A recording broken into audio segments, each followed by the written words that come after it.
Bonjour, bonsoir. Nous allons voir la dernière leçon de mathématiques niveau 3e, intitulée Pyramide et cône, leçon 14. Donc, pyramide et cône nous permettra de voir au moins 3 sections. Nous allons ensemble voir les différentes sections ou le sommaire ou le déroulement. Bien. Donc, le cours va se dérouler de la manière suivante. On verra dans la première section les pyramides, comment elles se présentent, la notion de hauteur d'une pyramide, c'est un vocabulaire, la notion de pyramide régulière. Maintenant, après avoir vu les pyramides, nous allons voir ce que c'est qu'un cône de révolution. On va présenter ce cône-là, déterminer aussi sa hauteur, les propriétés qui vont avec, la surface latérale, le volume du cône. On en fera la même chose aussi pour les pyramides. Et puis ce qu'on appelle patron d'un cône de révolution. Tout ceci, c'est des vocabulaires qu'il faut faire un effort pour saisir. Et pour terminer, on parlera de section plane. C'est-à-dire que ce soit la pyramide ou le cône, on va créer une section. C'est-à-dire on va faire une coupure à l'intérieur et trouver ce qu'on appelle une section plane. Voilà. Et on verra la section plane d'une pyramide par un plan parallèle au plan de sa base, la section d'un cône de révolution par un plan parallèle au plan de sa base.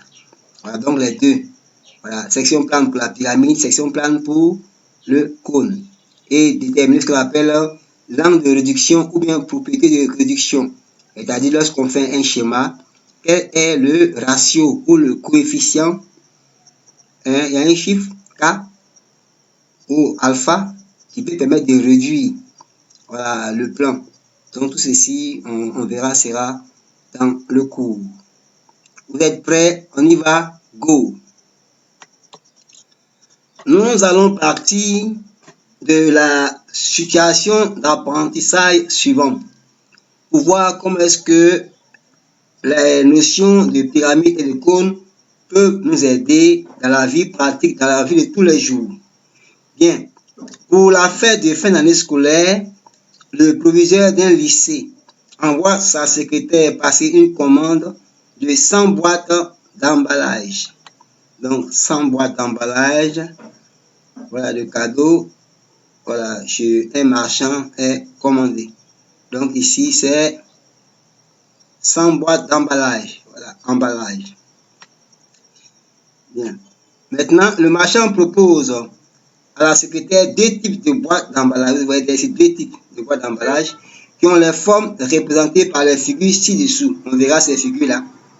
Bien, donc ces figures ci-dessous, les voici ici. Ces figures ci-dessous, les voici. Voilà. Donc, vous voyez ces figures-là. Voilà. Voici ces figures-là qui sont là. Voilà. Voici ces figures-là. Bien, donc déjà que ces figures-là sont là, donc qu'est-ce qui va se passer? C'est que il indique, le proviseur, que ces figures ne sont pas en grandeur réelle. C'est-à-dire que quand vous voyez 1 cm sur la feuille, ça ne veut pas dire que ça correspond à 1 cm dans la réalité. C'est pour pouvoir faciliter la représentation. Alors, on dit DH. La distance DH, voici ça ici.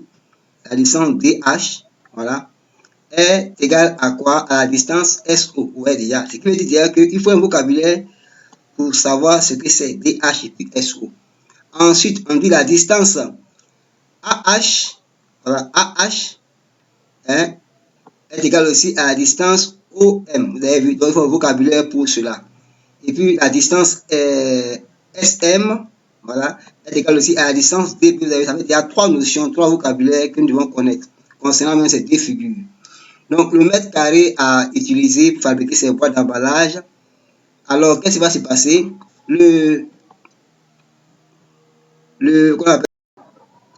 Bien, alors, le mètre carré de matière à utiliser pour fabriquer ces boîtes d'emballage coûte 5 000 francs. Ouais, 5 000 francs. Voilà, ça coûte 5 000 francs. Voilà. Donc, maintenant, qu'est-ce qu'on nous dit? On nous dit que le secrétaire veut savoir lequel des deux modèles d'emballage est le moins cher. Vous voyez déjà? Donc, la secrétaire, elle doit donner sa réponse dans un délai de 2 jours. Son fils, élève en cas de troisième, ayant vu ces figures dans son livre de maths, décide de l'aider en lisant le cours sur les pyramides et cônes. Donc déjà, d'après ce qui est dit, nous voyons déjà qu'ici c'est pyramide et ici c'est cône. Voilà. Donc de manière visuelle, on sait que c'est pyramide, c'est cône. C'est ce qu'on sait. Donc dans le cours maintenant, nous allons voir maintenant tout c'est ça c'est quoi? DH, qu'est-ce que c'est? Voilà, DB, qu'est-ce que c'est? Qu'est-ce que c'est? SO, qu'est-ce que c'est? OM, qu'est-ce que c'est? Tout ce qui est autour. Donc, c'est ce qui va nous permettre ici d'identifier ces éléments-là à travers le vocabulaire de pyramide et cône. Bien, donc, nous voyons d'abord en première section les éléments d'une pyramide. C'est vrai que cette image-là est une pyramide, mais rappelez-vous aussi que dans le nord de la Côte d'Ivoire, il y a des cases qui ont des toitures aussi, voilà, qui sont sous forme de pyramide aussi. Voilà, donc, vous voyez, il y a des cases comme ça, voilà. Vous voyez, c'est ça. Donc, la toiture là est en forme de pyramide. Donc, ces deux images, normalement, devaient être là.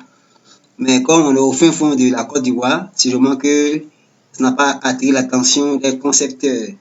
Donc, trois éléments dans une pyramide. On a un sommet principal. Voilà, c'est celui-là, sommet principal. Voilà. On a une base, c'est ce qui est là. Voilà, la base.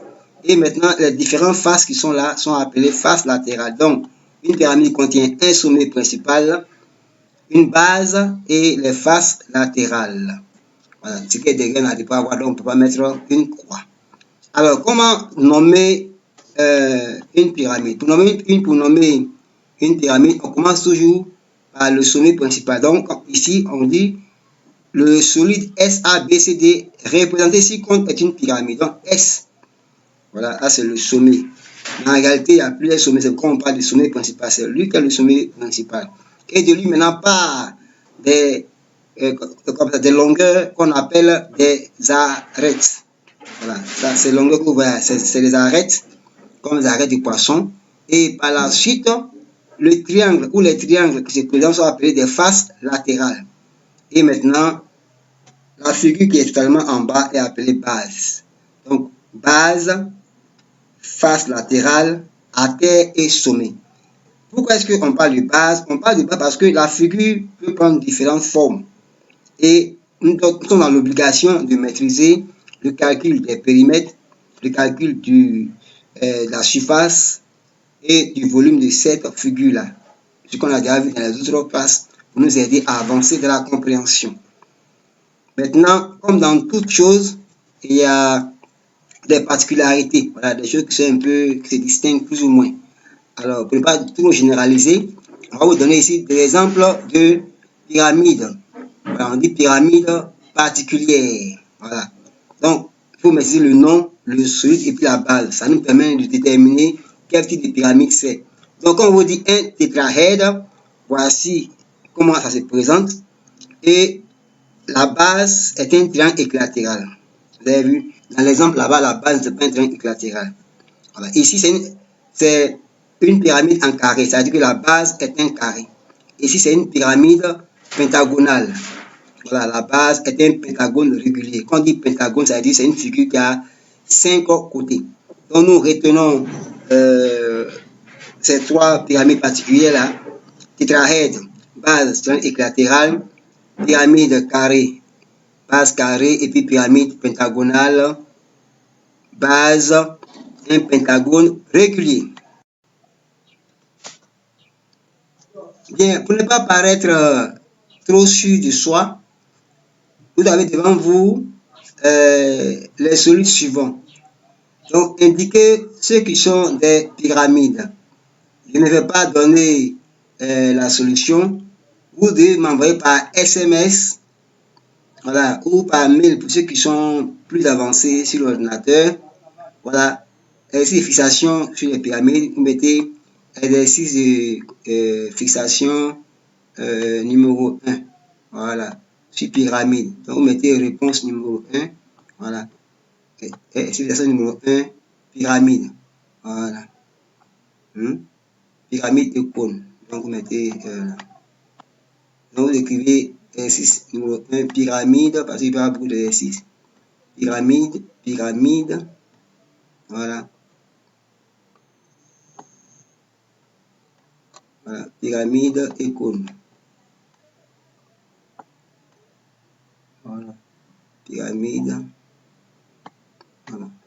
Et cône. Voilà. Donc, pyramide et cône, vous mettez exercice de fixation numéro 1.